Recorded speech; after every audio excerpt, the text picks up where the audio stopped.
انسان جب بالکل ٹھیک ٹھیک راستے پہ چل رہا ہوتا ہے اور اپنے ضمیر کے عین مطابق وہ اپنی زندگی کے سارے معاملات کو قرآن و سنت کی روشنی کے اندر چلا رہا ہوتا ہے، اس کی خواہش ہوتی ہے کہ لوگ میرے پیغام کے ساتھ چلیں، اور اگر ساتھ نہیں چلتے تو کم از کم اس پر خوشی کا اظہار تو کریں، اس کی خواہش ہوتی ہے میرے ساتھ اول تو چلیں، جو کہ میں بات ٹھیک کر رہا ہوں، پیغام ٹھیک دے رہا ہوں، چونکہ میں ہوں حق پہ، یا تو میرے ساتھ چلیں۔ اگر اتنا نہیں ہو سکتا تو کم از کم شاباشی والا لفظ تو استعمال کریں، خیر والا معاملہ تو کریں۔ ہمارا مزاج کیا ہوتا ہے، ہمارا ماحول یہ ہوتا ہے کہ ہمیں اس سے غرض نہیں ہوتی کہ بندہ غلط ہے کہ ٹھیک ہے، ہمیں اس سے غرض ہوتی ہے کہ میرے مطلب کا ہے کہ نہیں، میرے مطلب کا۔ اب ہم ملامت کرتے ہیں، ہم اسے برا کہتے ہیں، وہ بندہ ٹھیک ہوتا ہے، اس کا نقصان یہ ہوتا ہے کہ کبھی تو اس شخص کی ہمتیں ٹوٹتی ہیں، کبھی وہ پریشان ہوتا ہے، اور کبھی دین کے کام میں رکاوٹ آتی ہے۔ کبھی یہ ہوتا ہے کہ انسان چونکہ اللہ تبارک و تعالیٰ کے دین کی خاطر صحیح نکلا ہوتا ہے، تو یہ جو ملامت کرنے والا ہوتا ہے یہ پھر اس کھاتے میں چلا جاتا ہے جس کھاتے میں اکثر وہ لوگ رہے جو دین کے مخالف رہے۔ تو آپ اگر ٹھیک چل رہے ہیں، آپ کا راستہ ٹھیک ہے، آپ کا تعین ٹھیک ہے، پھر آپ کو ملامت کرنے والوں کی ملامت کی پرواہ نہ کرنا، یہ قرآن کا حکم ہے، یہ قرآن مجید کا حکم ہے، یہ نبی کریم علیہ السلام کا پیغام ہے۔ ہم کیا کرتے ہیں، ہم یہ دیکھتے ہیں کہ لوگ ذرا ملامت کرنے لگ گئے، برا کہنے لگ گئے، تو ہم اچھے کام سے پیچھے ہٹتے ہیں۔ وہ جی میں نے نا داڑھی تو میں رکھ لوں، نمازی تو میں ہو جاؤں، پر میں کاروبار کرتا ہوں، تھوڑا بہت اینچ نیچ بھی ہو جاتی ہے، پھر لوگ تانا دے، پھر لوگ یہ کہتے ہیں کہ جناب دیکھو یہ نیک ہو کے، داڑھی والا ہو کے بھی یہ کام کر رہا ہے۔ تو میں کہتا ہوں اگر لوگ تانا دیں گے تو تیرا ثواب بڑھ جائے گا، تیرے اجر میں اللہ اضافہ کر دے گا۔ بھی اب اگر میں یہ کہوں کہ میں ٹھیک ہو گیا ہوں، اس سے نقصان ہوگا، لوگ مجھے برا کہیں گے، تو بھئی اگر برا کہیں گے تو تیرے ثواب میں، شریر کا کام تو شرارت کرنا ہے، جو شریر ہے اس کا کام، سانپ کا کام کیا ہے، ڈسنا، تو وہ تو ڈسے گا، شریر تو شرارت کرے گا چونکہ اس کے مزاج میں شرارت ہے۔ آپ کو کیا کرنا ہے، آپ کو دیکھنا یہ ہے کہ آپ کا راستہ ٹھیک ہے، آپ حق پہ ہیں، پھر آپ کو شریر کی پرواہ نہیں کرنی، ڈسنے والے کی پرواہ نہیں کرنی، رب رسول کی رضا کی طرف دیکھنا ہے، پھر اللہ اور اس کے رسول کی رضا کی طرف دیکھنا ہے، آگے بڑھنا ہے، جد و جہد کرنی ہے، کام کو جاری رکھنا ہے۔ ایک سیانہ بندہ ہوتا ہے، وہ دو گروپوں میں صلح کرانا چاہتا ہے، وہ دو گروہوں کے اندر پل کا کردار ادا کرنا چاہتا ہے، قبیلے کے، برادری کے، خاندان کے لوگوں میں لڑائی ہو گئی، جھگڑا ہو گیا، یہ بندہ صلح کرا سکتا تھا، طاقت تھی، اس کو پتا تھا لوگ میری بات مانیں گے، اس نے مداخلت کی، یہ آگے بڑھا، فوراً ایک شخص نے کہہ دیا تیرا کیا لالچ ہے، چودھری بننا چاہتا ہے، تو سردار بننا چاہتا ہے؟ اب یہ کہتا ہے جناب چونکہ لوگ مجھے برا کہہ رہے ہیں، ان کا خیال ہے کہ میں سردار بننا چاہتا ہوں، لہذا میں نہیں صلح کراتا، لڑے رہو۔ حالانکہ میرے نبی کریم سید عالم نور مجسم صلی اللہ علیہ وسلم نے ارشاد فرمایا ہے، محبوب کریم علیہ السلام نے فرمایا دو گروہوں میں جو صلح کرائے گا رب 2 حج اور 2 عمرے کا ثواب عطا فرمائے۔ اب اگر اس نے اس لیے صلح کرانی تھی واقعی کہ یہ دونوں گروہ مجھے چودھری مانے، تو پھر تو ایک نے انکار کر دیا کہ میں چودھری نہیں مانتا، تو یہ پیچھے ہٹ گیا۔ تو اگر اس لیے صلح کرانی تھی کہ رب 2 حج اور 2 عمرے کا ثواب دے، تو پھر کوئی اچھا کہے یا برا کہے، اس کو چاہیے یہ آگے بڑھے اور 2 لوگوں کے سروں کو جوڑ دے، صلح کرا دے، اطمینان کرا دے، شعور کرا دے۔ ہمارے ہاں یہ ہوتا ہے کہ ہم جب یہ دیکھتے ہیں نا کہ لوگ کیا کہہ رہے ہیں، لوگوں کا کیا مطمع نظر ہے، تو ہم بہت ساری کمزوریوں کا شکار ہوتے ہیں، بہت ساری کوتاہیاں کر جاتے ہیں، بہت ساری غلط فہمیاں اور غلط فیصلے ہم سے سرزد ہوتے ہیں۔ یہ کبھی نہیں سوچنا کہ لوگوں کی یہاں رائے کیا ہے، اچھا کہہ رہے ہیں برا کہہ رہے ہیں. آپ نے یہ دیکھنا ہے کہ آپ کر کیا رہے ہیں. اگر اچھا کر رہے ہیں تو پھر آپ منزل پر صحیح ہیں، پھر آپ نے رستہ چھوڑنا نہیں، آپ نے سفر بڑا سادہ سا کام ہے آج کل ہمارے ہاں. اگر خاندان کے اندر، قبیلے کے اندر دو لوگوں کے رشتہ ہو سکتا ہے، لڑکا اور لڑکی ہمارے اپنوں کے ہیں اور ہماری تھوڑی سی مداخلت سے معاملہ ٹھیک ہو سکتا ہے، تو میں نے یہ دیکھا ہے کہ بڑے بوڑھے، سارے نہیں لیکن اکثر الا ماشاءاللہ، وہ مداخلت نہیں کرتے. ان کی تھوڑی سی کوشش تھے خاندانوں میں جو تھوڑی تھوڑی باتیں ہیں وہ دور ہو کے رشتے ہو سکتے ہیں، وہ کوشش کیوں نہیں کرتے؟ میں نے یہ کہتے ہوئے لوگوں کو سنا ہے کہ بعد میں جو شکایتیں آئیں گی وہ کون پوری کرے گا؟ آپ کے بہو اور بیٹے کی جو شکایتیں ہیں وہ کون پوری کر رہا ہے؟ آپ کر رہے ہیں نا؟ اگر آپ یہ دیکھیں یہ کام کتنا اچھا ہے کہ آپ نے دو گھروں کو ملا دیا. نبی کریم علیہ السلام نے حضرت ربیہ بن کعب کا نکاح بھی کرایا ہے، حضرت اسامہ بن زید کا بھی حضور نے رشتہ کرایا ہے.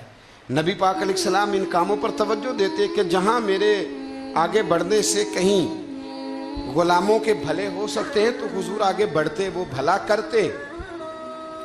ہمارا کردار کمزور ہو جاتا ہے، ہم کہتے ہیں جی وہ شکایتیں، وہ جو علماء آئیں گے تو وہ کس نے لینے ہیں؟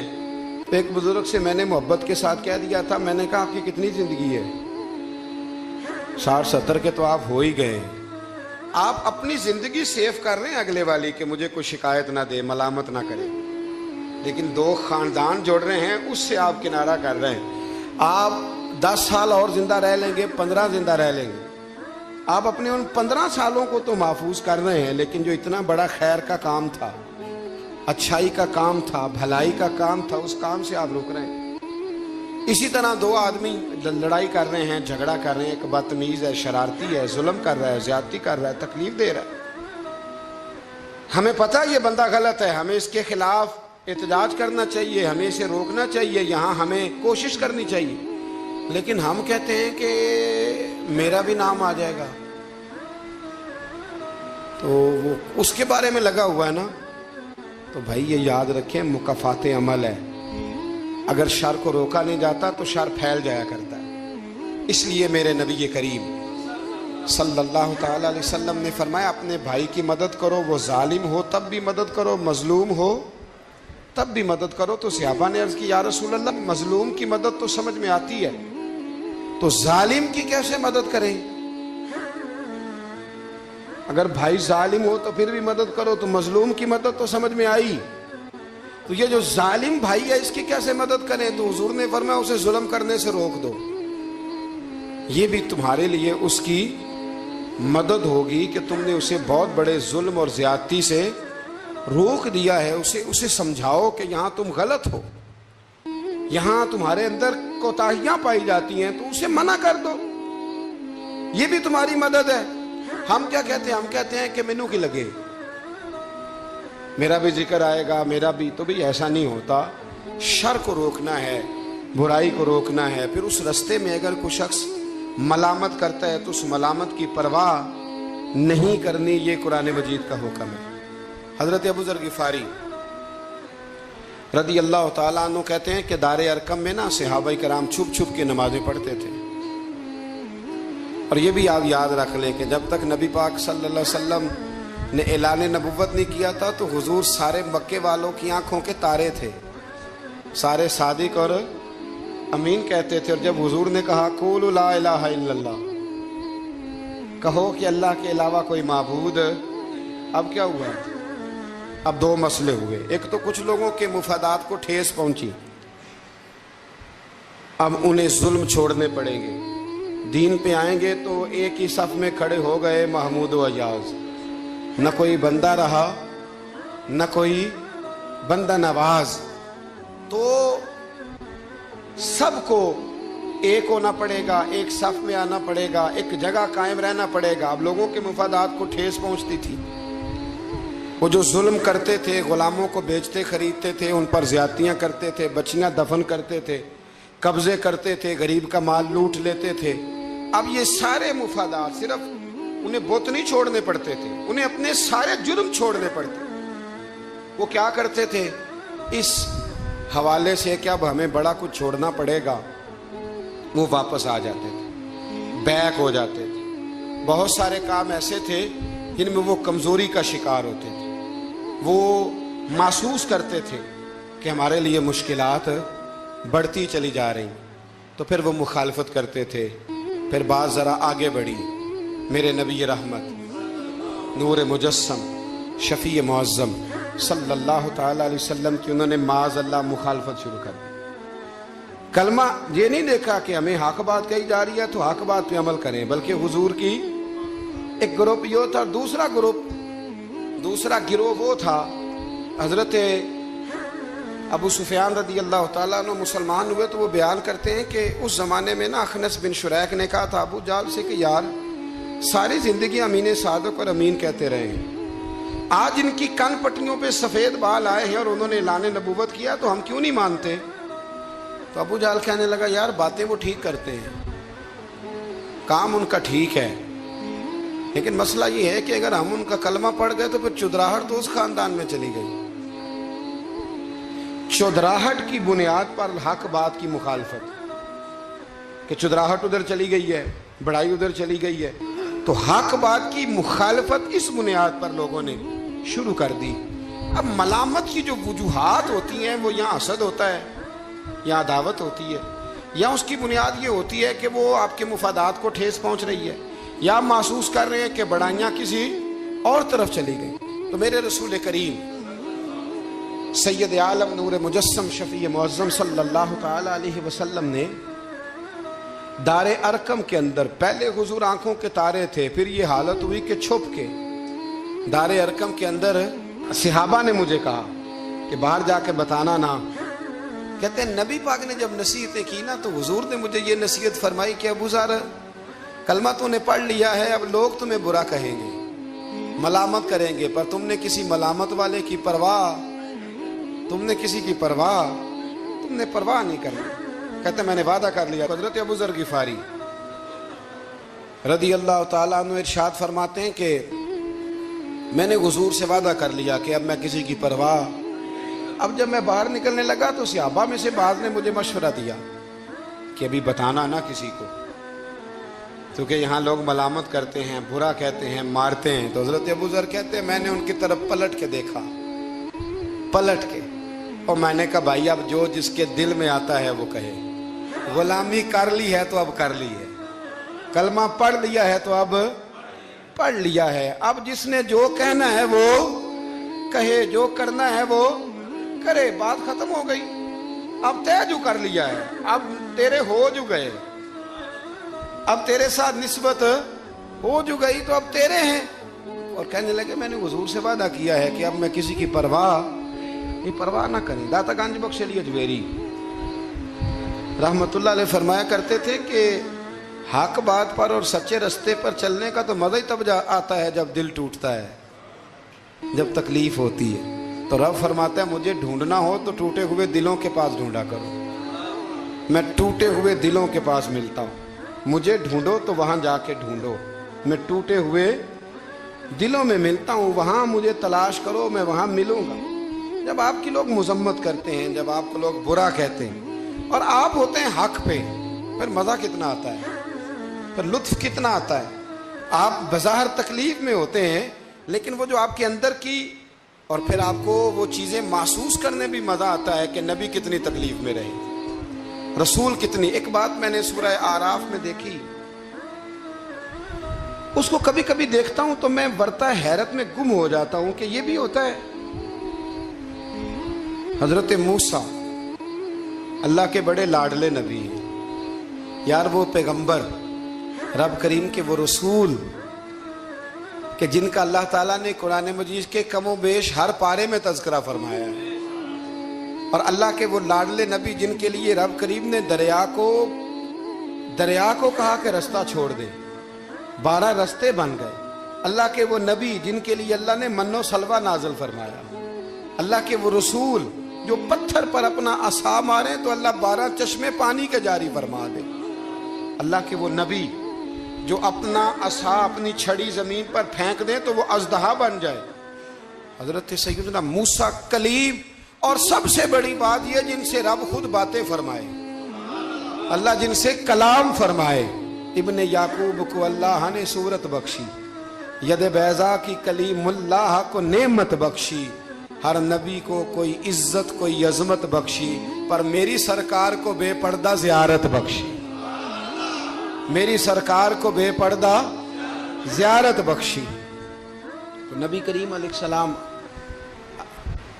سے قبل حضرت موسیٰ علیہ السلام کتنا اللہ نے شان دیا ہے، لیکن حضرت موسیٰ کے آنے سے پہلے بنی اسرائیل کے بچے قتل ہونے لگے۔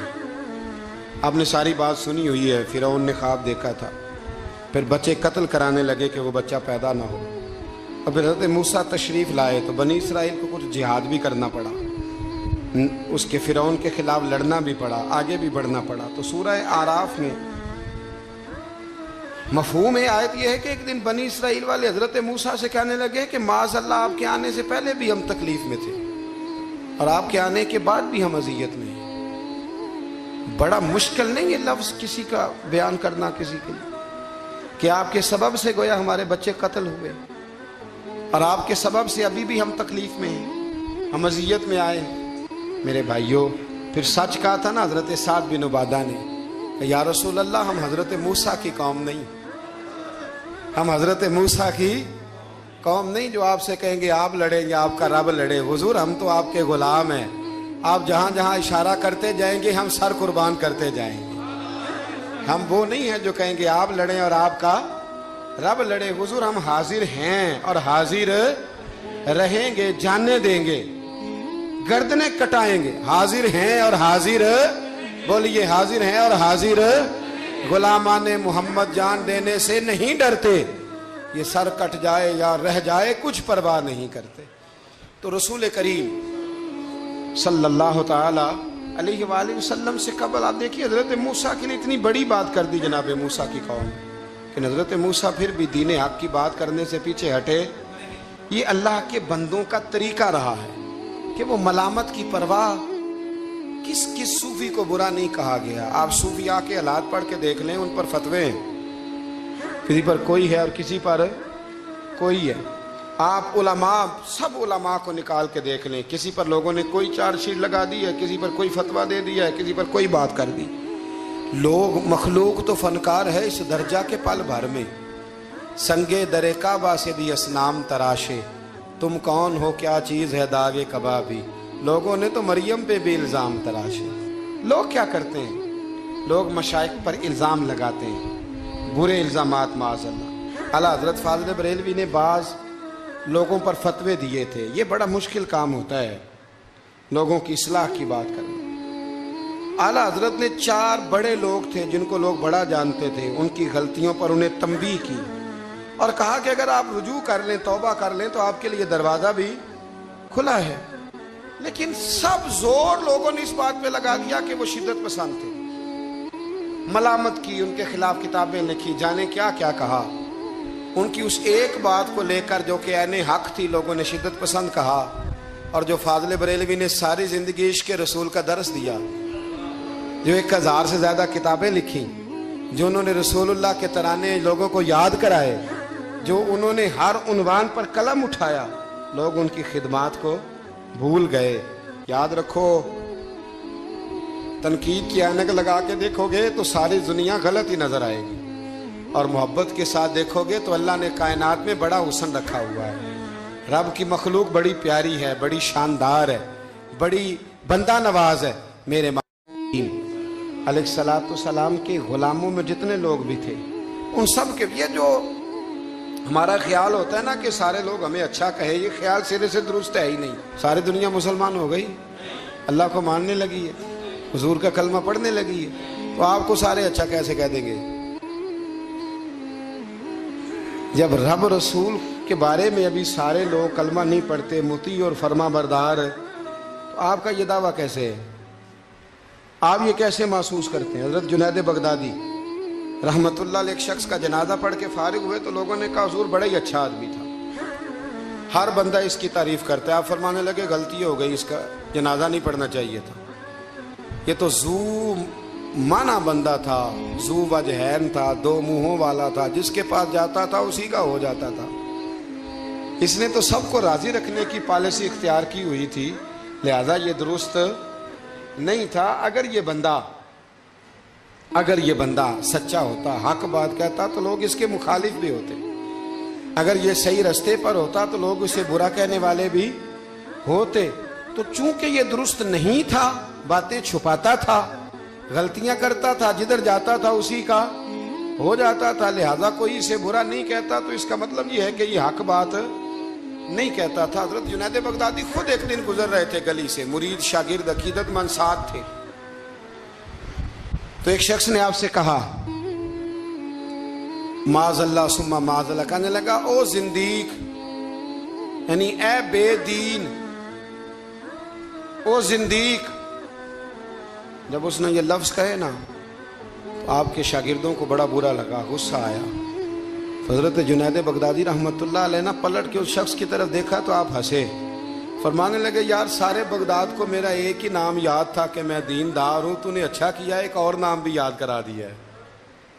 چلو ایک اور نام بھی لوگوں کو یاد ہو گیا، پہلے سارے بغداد کو میرا بولیے ایک ہی نام پتا تھا کہ جنید، بڑا اچھا کیا تو نے۔ حضرت مولانا ظفر الدین صاحب بہاری ملک العلماء، انہوں نے بخاری کی شرح لکھی ہے، اعلیٰ حضرت رحمت اللہ علیہ کے خلیفہ تھے مولانا ظفر الدین بہاری رحمت اللہ تعالی علیہ۔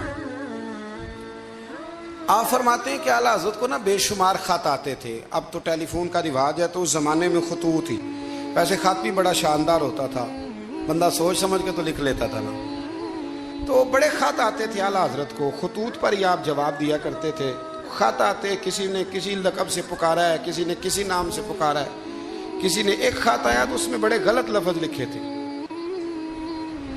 بڑے بڑے غلط جملے، معاذ اللہ ثم معاذ اللہ، ملامتی لوگ جو ملامت کرنے والے ہوتے، انہیں بڑی تکلیف پہنچائی تھی۔ تو اعلیٰ حضرت فاضل بریلوی رحمت اللہ تعالی علیہ کے خلیفہ مولانا ظفر الدین صاحب بہاری رحمت اللہ علیہ نے وہ خط جب پڑھا تو بڑا غصہ آیا، بڑا جلال۔ اعلیٰ حضرت رحمت اللہ علیہ فرمانے لگے کیا ہوا؟ عرض کی اور اس نے بڑے برے لفظ لکھے ہیں، میں اس پر مقدمہ کروں گا، کیس کروں گا، عدالت جاؤں گا۔ تو اعلیٰ حضرت فرمانے لگے وہ پہلے جس نے پیارے لفظ لکھے ہیں پہلے اس کے لیے انعام کا اعلان کرنا، پہلے کوئی جائیداد دے، کوئی تحفہ دے، پھر اس پر مقدمہ بھی کر لینا۔ فرمایا اگر اتنے لوگ اچھا کہہ رہے ہیں تو دو چار ایسے ہیں بھی، تو میں یہ کہا کرتا ہوں کہ چلو نظر نہیں لگتی، کیا ہوتا ہے بولیے، اللہ کرے آپ کو سمجھ آئے، چلو نظر نہیں لگتی، کو دو چار ہوں بھی تو نظر کوئی عرض نہیں، نظر نہیں لگتی۔ اعلیٰ حضرت فرمانے لگے یا تو ان کو انعام دو، ان کے نام جائیداد کراؤ، تو پھر تکلیف دینے والوں پر مقدمے بھی کر لینا، تو اگر وہاں تمہیں نام نہیں دے رہے تو پھر یہاں تمہیں مقدمہ کرنے کی حق بات پر، سچی بات پر آپ مستقل مزاجی اختیار کریں، آپ ٹھہریں، پھر آپ کو کوئی کیا کہہ رہا ہے، کوئی آپ کے بارے میں کیا بیان کر رہا ہے، پھر آپ اس بات سے نکل آئیں، پھر آپ اس سے نکلیں۔ میرے نبی رحمت نور مجسم شفیع معظم صلی اللہ تعالی علیہ وسلم طائف کے بازار بھی چلے گئے تھے، عکاظ کی منڈیوں میں بھی حضور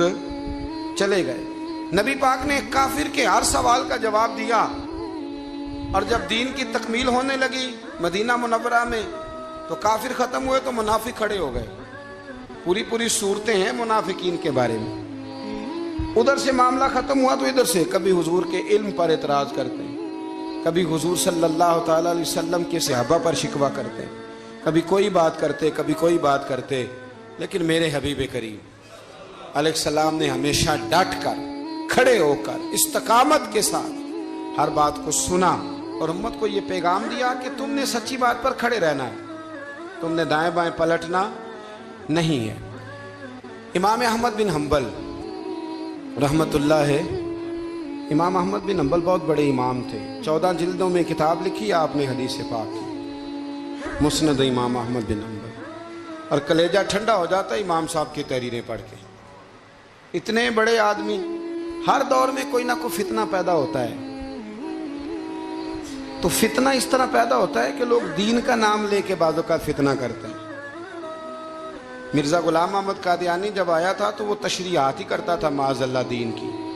ابھی اپنے آپ کو محدث کہتا تھا, کبھی مفسر کہتا تھا, پھر آہستہ آہستہ وہ مجدد بننے لگا, پھر کہنے لگا میں ذلی نبی ہوں, بروزی. پھر اس بے ایمان نے کھل کر اپنے باطن میں چھپی ہوئی ہر غلاظت کا ذکر کرنا شروع کیا. تو دین کے اندر داخل ہو کر دین کا نام لے کر جو فتنے برپا کیے جاتے ہیں, اللہ تعالیٰ ان سے محفوظ فرمائے, اللہ تعالیٰ ہمیں محفوظ فرمائے. دین کا نام لے کر, لبادہ اوڑھ کر, لائسنس لے کر دین کا جو فتنے لوگ برپا کرتے, بڑے خطرناک, بڑے خوفناک وہ بھی فتنے ہوتے ہیں. حضرت امام احمد بن حنبل کے زمانے میں ایک فتنہ اٹھا تھا خلق قرآن کا. خلق قرآن کا کہ قرآن اللہ کی تخلیق ہے یا اللہ کا کلام ہے. لوگ گنجائشیں نکالتے ہیں نا اس طرح کے جملے کہ لوگوں کو کیسے قرآن پاک سے یا حضور کے فرمان سے یا دین سے دور کیا جائے, تو تعویلات کرتے ہیں. ایک فتنہ تھا. امام صاحب نے ڈٹ کے فتویٰ دیا کہ قرآن مجید اللہ کا کلام ہے, یہ اللہ کا کلام ہے, حضور علیہ السلام پر نازل ہوا ہے. امام صاحب نے اعلان کیا, ڈٹے, تو بادشاہ وقت نے آپ کو قید کر دیا. پولیس بھیجی, امام صاحب کو پکڑ کے لے گئی. جیل میں جانا کو برا نہیں, سارے جیل میں قیدی برے نہیں ہوتے. جیل میں تو حضرت یوسف بھی رہے ہیں. حضرت یوسف علیہ السلام بھی جیل میں, سارے لوگ جرم کر کے نہیں آئے ہوتے, کچھ عدل کر کے بھی جیل میں آئے ہوتے. لیکن اس کا کوئی غلط ترجمہ نہ کر لینا, جیل میں برے بھی ہوتے ہیں. برے بھی جیلوں میں اپنی مرضی کی لائنیں بھی لوگ بنا لیتے ہیں نا. تو اچھے لوگ بھی بعض اوقات بعض آزمائشوں کے سبب جیلوں میں جاتے ہیں. امام احمد بن حنبل کو جب گرفتار کر کے لے گئے نا, امام صاحب کچھ دن جیل میں رہے. جب واپس تشریف لائے امام احمد بن حنبل رحمۃ اللہ علیہ, جب آپ واپس تشریف لائے تو آپ کے صاحبزادے کہتے ہیں کہ ابو الحسن نام کا ایک چور تھا. ابو الحسن نام کا پکا چور تھا. پکے چوروں کا بھی سب کو پتا ہوتا ہے نا, سارا بغداد جانتا تھا کہ پکا چور ہے.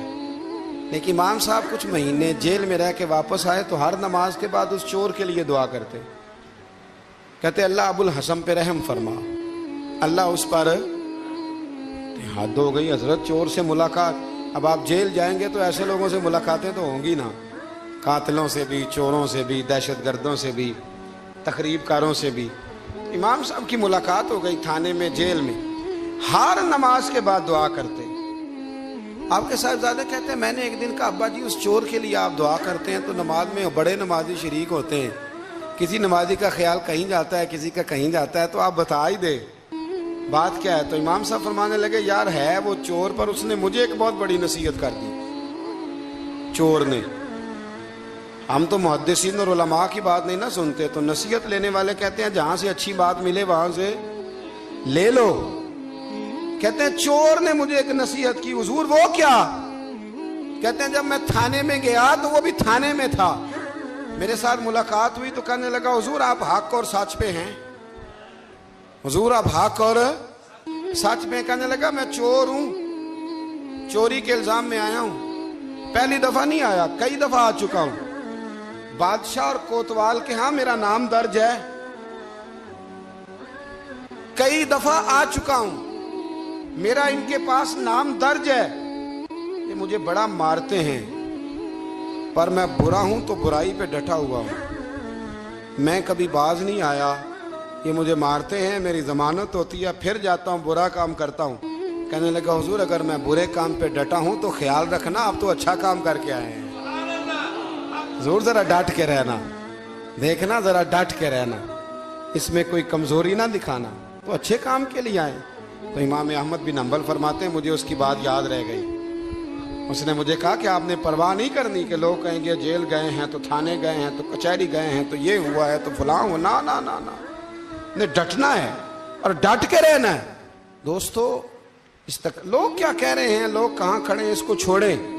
آپ یہ بتائیں آپ حق پہ ہیں, آپ صحیح کر رہے ہیں, آپ کا ضمیر مطمئن ہے, اللہ رسول کی بارگاہ میں آپ سرخرو ہیں. آپ اس کو دیکھیں اور کسی ملامت کرنے والے کی ملامت کی پرواہ نہ کریں. مدینے کے جلوے, مدینے کی راتیں, مدینے کے جلوے مدینے کی راتیں، ہمیں بھی خدا دکھا جلدی جلدی، تڑپتے ہیں دن رات جو حاضری کو، انہیں بھی خدا بلا جلدی جلدی، مدینے کے جلوے مدینے کی باتیں، روضے کا منظر، وہ محراب و منبر، وہ جنت کی کیاری بڑی پیاری پیاری، جہاں پر لگی میرے آقا کی تلیاں، ہمیں بھی وہ گلیاں دکھا جلدی جلدی۔